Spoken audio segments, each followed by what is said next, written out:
Bismillahirrahmanirrahim. Assalamualaikum warahmatullahi wabarakatuh. Di sini saya Khotimatus Sa'adah dari kelompok 4 akan membahas poin yang kedua, yaitu khalifah-khalifah besar pada masa dinasti Abbasiyah. Untuk yang pertama yaitu Khalifah Abu Ja'far Al-Mansur. Beliau adalah khalifah kedua Bani Abbasiyah yang dilahirkan di Hamimah pada tahun 101 Hijriah. Ia dinobatkan sebagai putra mahkota oleh kakeknya, yaitu Abdul Abbas As-Soffah. Ia memiliki kepribadian yang kuat, tegas, berani, cerdas, dan memiliki otak yang cemerlang.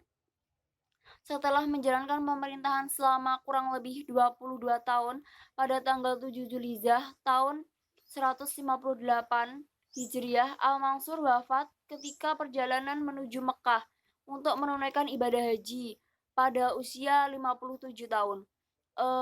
Dalam kebijakan pemerintahan, Al-Mansur membenahi administrasi pemerintahan dan kebijakan politik. Dia menjadikan Wasir sebagai koordinator kementerian. Wasir pertama yang diangkat bernama Khalid bin Barma, berasal dari Balkh. Di sini Al-Mansur juga mendirikan kota Baghdad. Pada masa awal pemerintahan dinasti Abbasiyah, yakni di masa Abdul Abbas As-Soffah, pemerintahannya berada di kota Anbar. Sedangkan pada masa Al-Mansur, pusat pemerintahannya dipindahkan lagi ke Kufah. Selanjutnya, khalifah yang kedua yaitu Khalifah Harun Ar-Rasyid. Ia dilahirkan di Rai pada bulan Februari 763 Masehi. Ia dibesarkan di lingkungan istana dan mendapat bimbingan-bimbingan ilmu agama dan ilmu ilmu pemerintahan di bawah pimpinan Yahya bin Khalid al-Barmaki. Ketika menjadi khalifah, Yahya menjadi perdana menterinya, sehingga banyak nasihat dan anjuran kebaikan mengalir darinya.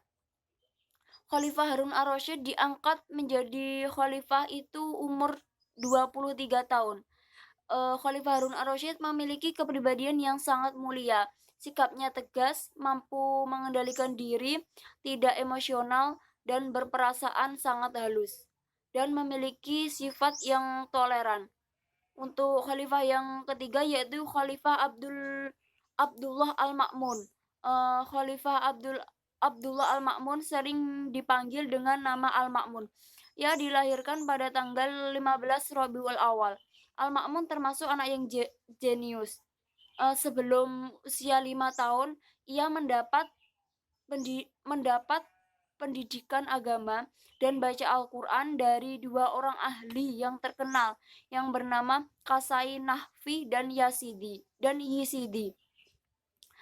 Untuk mendalami hadis, Al-Ma'mun dan Al-Amin dikirim ayahnya Harun Ar-Rasyid untuk berguru kepada Imam Malik di Madinah, khususnya untuk belajar kitab Al-Muwatta karangan Imam Malik.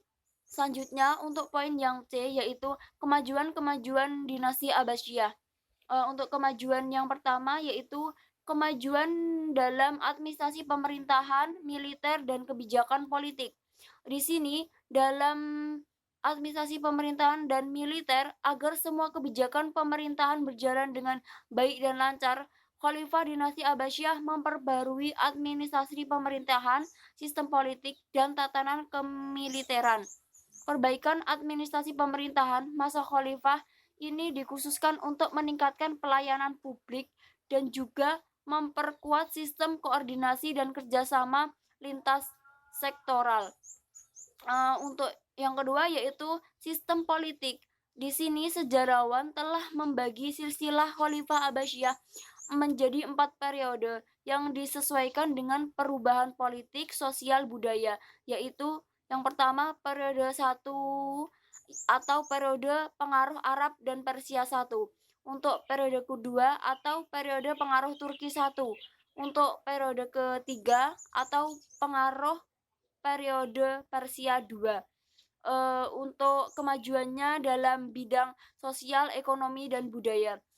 Di sini pada sistem sosial, George Zaidan dalam bukunya Tamadun al-Islam menggambarkan bahwa pada masa dinasti Abbasiyah, masyarakat terbagi menjadi dua kelompok, yaitu kelompok kelas khusus dan kelas umum.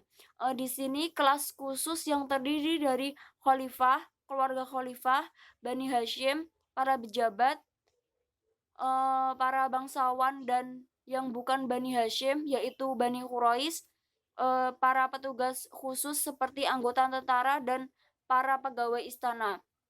Untuk kelas umum itu terdiri dari seniman, para ulama, fuqaha atau pujangga, para saudagar dan pengusaha, para tukang dan petani. Selanjutnya pada sistem ekonomi. Di sini perekonomian Abbasiyah digerakkan oleh perdagangan dan pertanian di bawah wilayah kekuasaan kegiatan industri yang meningkat seperti industri kain linen serta berbagai produk pertanian gandum. Bersamaan dengan kemajuan Daulah Abbasiyah, dinasti Tang Cina juga mengalami masa puncak kejayaan. Dinasti Abbasiyah juga mengenal mata uang.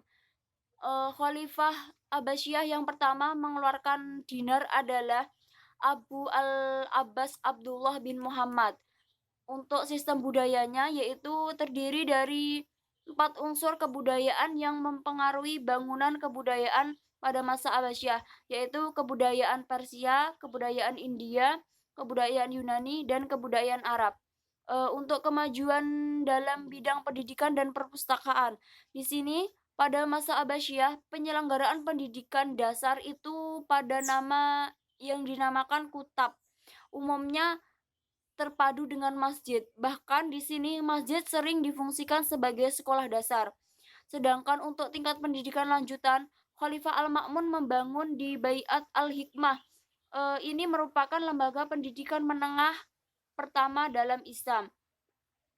Untuk tingkat pendidikan sejenis perguruan tinggi, didirikan pula Madrasah Nizamiyah oleh Nizam Al-Mulk.